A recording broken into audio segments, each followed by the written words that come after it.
वो कौन सा फल है जो नबी करीम सल्लल्लाहु अलैहि वसल्लम को सबसे ज्यादा पसंद था?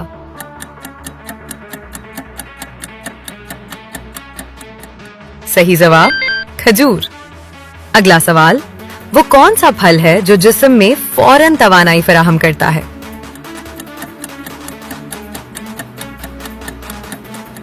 सही जवाब केला। अगला सवाल, वो कौन सा फल है जो विटामिन सी से भरपूर होता है?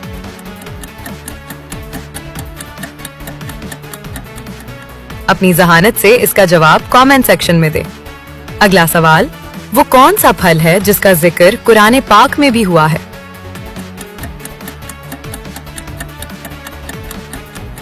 सही जवाब जैतून। अगला सवाल, वो कौन सा फल है जो कभी भी दरख्त पर नहीं उगता?